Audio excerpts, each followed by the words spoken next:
নমস্কার বন্ধুরা, ভারত বিশ্লেষণে আপনাদের সবাইকে স্বাগত। খবরের কাগজে বা টিভির পর্দায় আপনারা নিশ্চয়ই শুনেছেন যে এয়ার ইন্ডিয়া ফ্লাইট AI-171 এর দুর্ঘটনা তদন্তে একটা বড় ব্রেক থ্রু এসেছে। খবরটা হলো তদন্তকারীরা বিমানটির ব্ল্যাক বক্স থেকে ডেটা ডাউনলোড করতে পেরেছেন।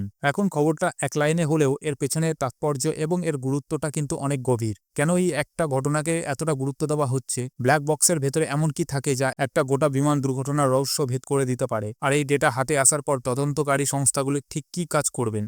চলুন আজ ভারত বিশ্লেষণে আমরা এই সম্পূর্ণ বিষয়টিকে সহজ ভাষায় ডিকোড করব এবং এর গভীরে গিয়ে প্রত্যেকটি দিক বোঝার চেষ্টা করব। শুরু করার আগে আসুন খুব সংক্ষেপে ঘটনাটা মনে করিয়ে দিই। গত 12ই June Air India flight AI-171 Ahmedabad থেকে লন্ডনের দিকে রওনা দেওয়ার কিছুক্ষণ পরে দুর্ঘটনার কবলে পড়ে। এরপরেই ভারত সরকার এই দুর্ঘটনার কারণ অনুসন্ধানের জন্য একটি উচ্চ পর্যায়ে তদন্তের নির্দেশ দেয়। এই তদন্তের দায়িত্বে রয়েছে ভারতের AAIB অর্থাৎ এয়ারক্রাফট অ্যাক্সিডেন্ট ইনভেস্টিগেশন ব্যুরো। এদের মূল কাজই হলো এই ধরনের দুর্ঘটনার কারণ খুঁজে বের করা এবং ভবিষ্যতে সুরক্ষার জন্য সুপারিশ করা। তো এখন আসা যাক মূল বিষয়, এই ব্ল্যাক বক্স জিনিসটা আসলে কি? ব্যাপারটা সহজে বুঝতে হলে চলুন ব্ল্যাক বক্সকে আমরা দুটো ভাগে ভাগ করে নিই। প্রথমটা হলো ফ্লাইট ডেটা রেকর্ডার বা FDR।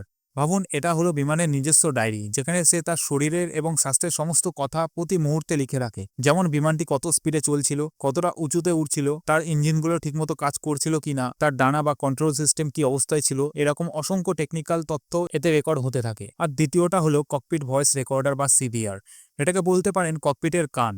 এটি ককপিটের ভেতরে সমস্ত শব্দ, বিশেষ করে শেষ 2 ঘন্টার কথাবার্তা রেকর্ড করে। পাইলটরা নিজেদের মধ্যে কি কথা বলছিলেন, এয়ার ট্রাফিক কন্ট্রোলের সাথে তাদের কি বার্তা বিনিময় হচ্ছিল, বা ককপিটে কোনো আপৎকালীন অ্যালার্ম বেজে উঠেছিল কিনা, এই সব কিছু উত্তর দেয় এই CVR। এই বক্সগুলোকে এমনভাবে তৈরি করা হয় যাতে প্রচণ্ড আগুন বা জলের চাপেও এর ভেতরে তথ্য সুরক্ষিত থাকে। তো এখন প্রশ্ন হলো, এই ডেটা হাতে পাওয়ার পর তদন্তকারীরা ঠিক কি করবেন?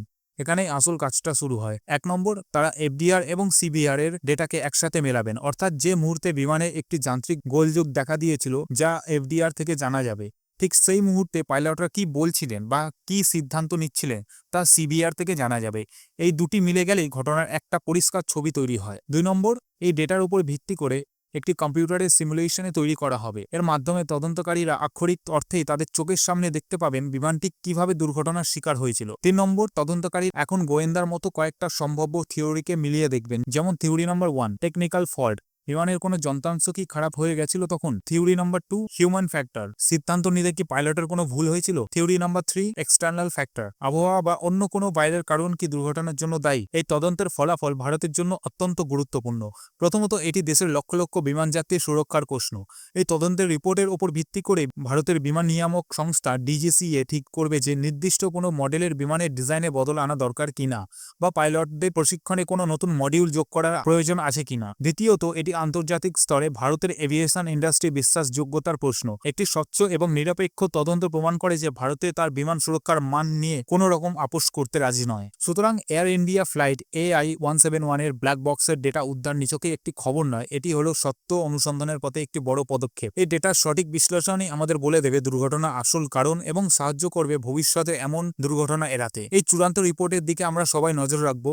এই পুরো বিশ্লেষণ নিয়ে আপনার কি মতামত? তদন্তের ফলে কি হতে পারে বলে আপনার মনে হয়? আপনার সুনিশ্চিন্ত মতামত কমেন্টে অবশ্যই জানাবেন। ভিডিওটি ভালো লাগলে লাইক করুন এবং সবার সাথে শেয়ার করুন যাতে সঠিক তথ্য সবার কাছে পৌঁছায়। আর এমনই গভীর বিশ্লেষণের জন্য ভারত বিশ্লেষণের সাথে যুক্ত থাকুন। ধন্যবাদ।